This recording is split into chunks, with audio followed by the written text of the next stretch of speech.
नमस्कार, मैं हूं निश्चित दुबे। आप देख रहे हैं सुलगता सवाल। तो आज केरल की एक घटना पूरे हिंदुस्तान को सोचने पर मजबूर कर रही है। एक इस्लामिस्ट संगठन समस्त केरल जमीयतुल उलमा ने मुसलमानों को हिंदू रीति रिवाजों से दूर रहने का फरमान जारी कर दिया है। नील विलक्कू यानी कि मंगल कलश जलाने जैसे साधारण सी परंपरा को भी हराम बता दिया। कहा कि इस्लाम के खिलाफ है। मुस्लिम लीग की महिला विधायक फातिमा थाइलिया जब किसी कार्यक्रम में यह परंपरा निभा रही थी, तब इस संगठन ने साफ साफ निर्देश दे दिया कि मुसलमान दूसरे धर्म के रीति रिवाज नहीं अपनाएंगे। यह घटना सिर्फ एक छोटी सी खबर नहीं है, छोटी सी बात नहीं है कि उन्होंने बोला बस बात निकल गई, बल्कि केरल में चल रही गहरी इस्लामीकरण की प्रक्रिया का एक बड़ा आईना है। जहां हिंदू अपना सनातन त्याग कर सेकुलर बनने की कोशिश कर रहे हैं, वही दूसरी तरफ मुस्लिम संगठन खुलेआम कह रहे हैं कि सेकुलरिज्म सिर्फ हिंदुओं की जिम्मेदारी है, यह उनके चोले हैं, उन्हें पहनने दें। हमारा हिंदुस्तान, हमारी संस्कृति, हमारा सनातन, इन सब पर खतरा मंडरा रहा है और ऐसे में कई सवाल सुलग रहे हैं। केरल की घटना क्या बता रही है? इस तरह की सोच से क्या देश खोखला नहीं हो रहा? इस मानसिकता ने कैसे सनातन को कमजोर किया है? केरल के ताजा हालात क्या है? हिंदुओं की स्थिति कैसी है? क्या सरकार सनातन को बचाने के लिए काम कर रही है? केरल की यह घटना साफ साफ बता रही है कि भारत में सेकुलरिज्म का बोझ सिर्फ हिंदुओं के कंधों पर है। समस्त केरल जमीयतुल उलमा जैसे संगठन जो खुद को मध्य मार्गी बताता है, खुलकर कह रहा है कि मुसलमान हिंदू रीति रिवाजों से दूर रहें क्योंकि वो हराम है। नील विलक्कू जलाना हिंदुओं की सदियों पुरानी परंपरा है, मतलब दीपक जलाना मंगल की कामना है, लेकिन इस्लाम के नाम पर इसे शिर्क करार दे दिया गया। ये घटना बताती है कि केरल में इस्लामीकरण की लहर तेजी से फैल रही है, बढ़ रही है। मुस्लिम संगठन न सिर्फ अपने लोगों को हिंदू संस्कृति से अलग कर रहे हैं, बल्कि राजनीति में भी घुसपैठ कर रहे हैं।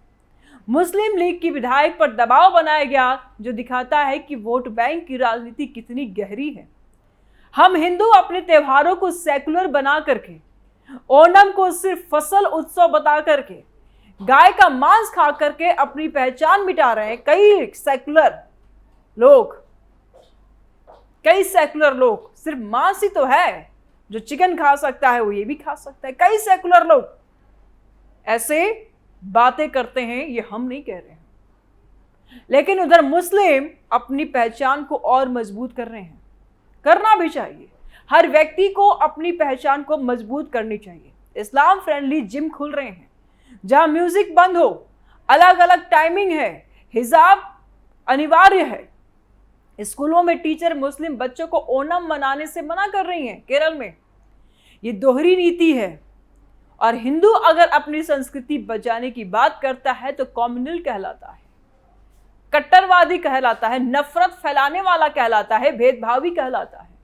लेकिन मुस्लिम संगठन खुल करके शरिया थोपते हैं तो कोई आवाज नहीं आती।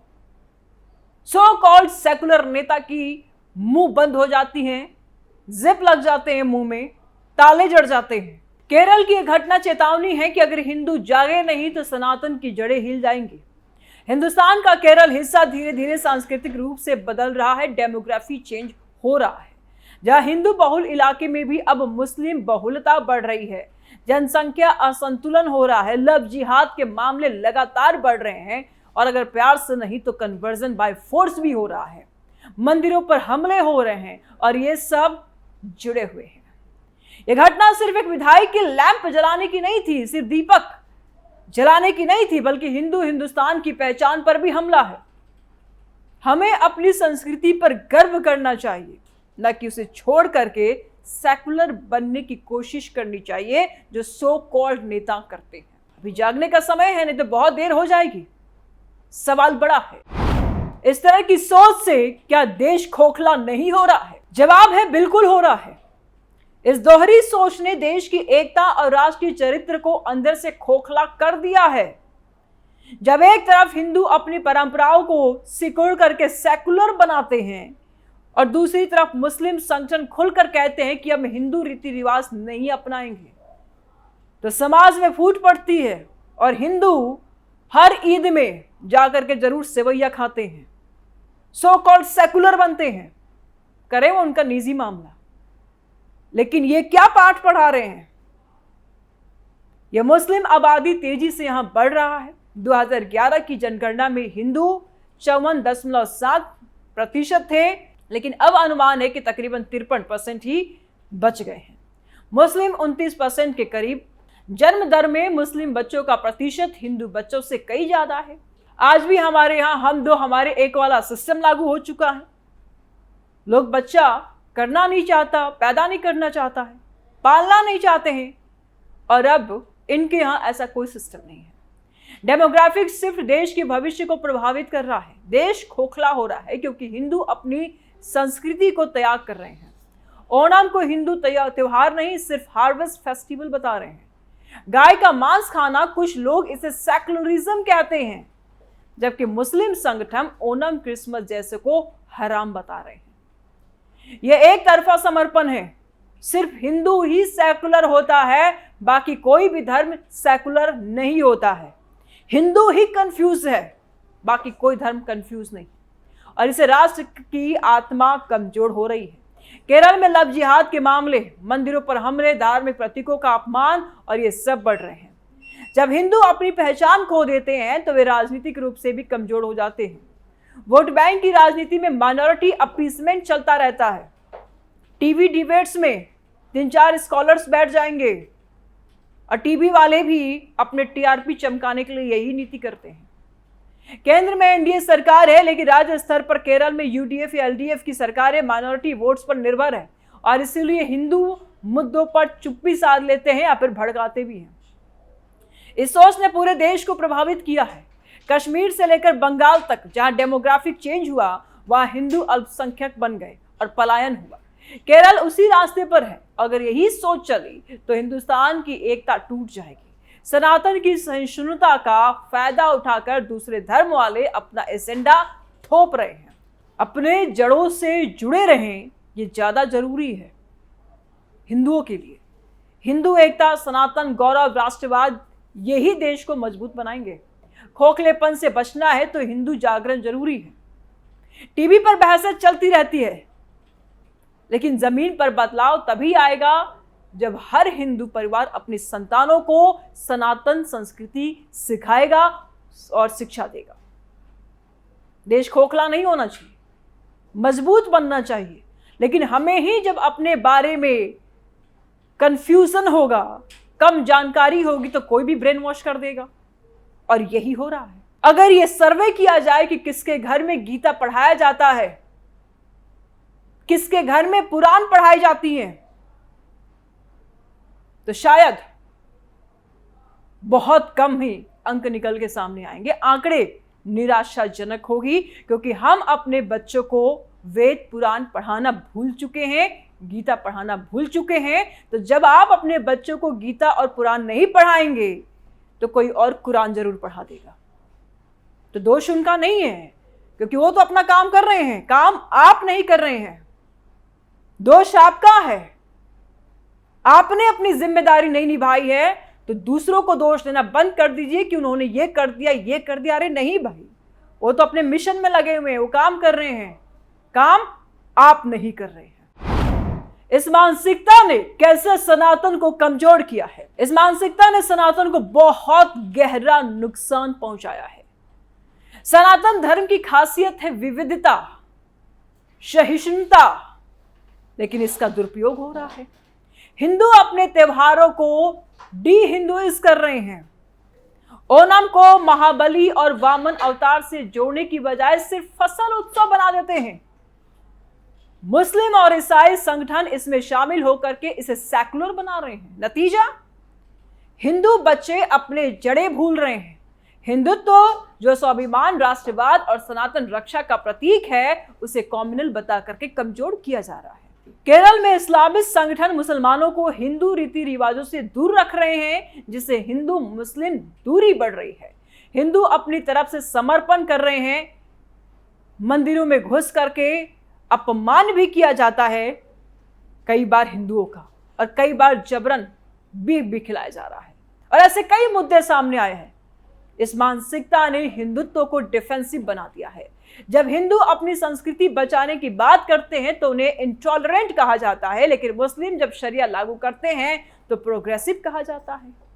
ये दोहरा मापदंड है, सनातन को कमजोर कर रहा है। कन्वर्जन के मामले में केरल में आंकड़े बढ़े हैं, लव जिहाद सक्रिय हुए हैं, हिंदू लड़कियां फंस रही हैं, परिवार टूट रहे हैं, हिंदुत्व भी कमजोर हो रहा है, और राजनीति करने वाले राजनीति कर रहे हैं, और मैक्सिमम सेकुलरिज्म की राजनीति करने वाले हिंदू नेता ही है जो खुद हिंदुओं के दुश्मन बनते जा रहे हैं।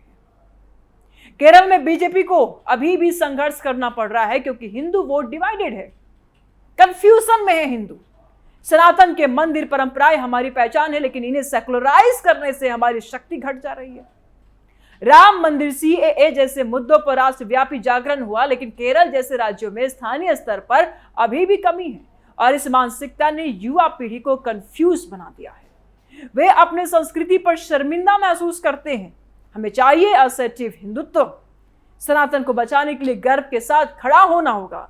गुरुकुल व्यवस्थाओं को मजबूत करनी होगी, संख्याएं बढ़ानी होगी, सनातन शिक्षा को मजबूत करनी होगी, मंदिरों का पुनरुत्थान करने होंगे, और ये कदम जरूरी है। इस मानसिकता ने सनातन को डिफेंसिव बनाया है, लेकिन अब समय आ गया है ऑफेंसिव होने का। केरल के ताजा हालात क्या है? हिंदुओं की स्थिति कैसी है? केरल के ताजा हालात चिंताजनक है। जनसंख्या परिवर्तन तेजी से हो रहा है, हिंदू बहुमत धीरे धीरे घट रहा है, मंदिरों पर हमले हो रहे हैं, धार्मिक प्रतीकों का अपमान हो रहा है, लव जिहाद जैसी घटनाएं बढ़ी हैं, सबरीमाला जैसे पवित्र स्थल पर विवाद हो रहा है, गोल्ड स्मगलिंग जैसे स्कैंडल्स राजनीति को प्रभावित कर रहे हैं। यूडीएफ की सरकार आने के बाद माइनॉरिटी अपीसमेंट की आशंकाएं ज्यादा है। इस्लाम फ्रेंडली जिम खुल रहे हैं, स्कूलों में ओणम पर पाबंदी जैसे मामले सामने आ रहे हैं। हिंदू संगठन विरोध कर रहे हैं, लेकिन राज्य की मशीनरी अक्सर निष्क्रिय रहती है। हिंदुओं की स्थिति कमजोर है, आर्थिक रूप से मजबूत होने के बावजूद सांस्कृतिक रूप से दबाव में है, और कई इलाकों में हिंदू माइनॉरिटी फील कर रहा है। मलापुरम जैसे जिलों में मुस्लिम बहुलता साफ है। कन्वर्जेंस, डेमोग्राफिक शिफ्ट, ये चुनौतियां, फिर भी हिंदू समाज जागरूक हो रहा है। आरएसएस, बीजेपी जैसे संगठन काम कर रहे हैं। सबरीमाला यात्रा में लाखों श्रद्धालु आते हैं, जो हिंदू शक्ति दिखाता है, लेकिन राजनीतिक प्रतिनिधित्व कम है। हिंदू महिलाओं पर खतरा ज्यादा है। मंदिर सुरक्षा सवालों के घेरे में रहता है। लैंड इंक्रोचमेंट, ये भी सवालों के घेरे में रहता है। ये मुद्दा गंभीर है। क्या सरकार सनातन को बचाने के लिए काम कर रही है? केंद्र में एनडीए सरकार सनातन रक्षा के लिए कई कदम उठा रही है। राम मंदिर निर्माण, काशी मथुरा मुद्दों पर प्रयास, सीएए, यूसीसी की दिशा में काम, ये सनातन हित में है, ये सभी सनातन हित में है। लेकिन केरल जैसे राज्यों में राज्य सरकारों पर निर्भरता मुश्किल है। वहां एलडीएफ, यूडीएफ की सरकारें माइनॉरिटी पॉलिटिक्स करती है। पिनराई विजयन जैसे लीडर सनातन पर विवादास्पद बयान देते रहे, भूल गए लोग। केंद्र anti conversion law, temple control मुक्त करने जैसे मुद्दों पर जोर दे रहा है, लेकिन राज्य स्तर पर चुनौती है। सरकार हिंदू मंदिरों की स्वतंत्रता, धार्मिक स्थलों की सुरक्षा के लिए कानून ला रही है, लेकिन पूर्ण रूप से सनातन बचाने के लिए हिंदू समाज का भी सहयोग जरूरी है। बीजेपी केरल में हिंदू एकता पर काम कर रही है। हमें चाहिए मजबूत पॉलिटिकल विल की। सनातन बोर्ड जैसे प्रस्ताव अन्य राज्यों में आ रहे हैं। केरल में भी जागरूकता बढ़े, सरकार काम कर रही है, लेकिन हिंदू समाज को भी असर्टिव बनना होगा, बनाना होगा। अपनी राय कमेंट बॉक्स में जरूर दें। वीडियो को लाइक करें, ज्यादा शेयर करें, चैनल को सब्सक्राइब करें। जल्द मिलते हैं नए अपडेट के साथ। दीजिए इजाजत, नमस्कार।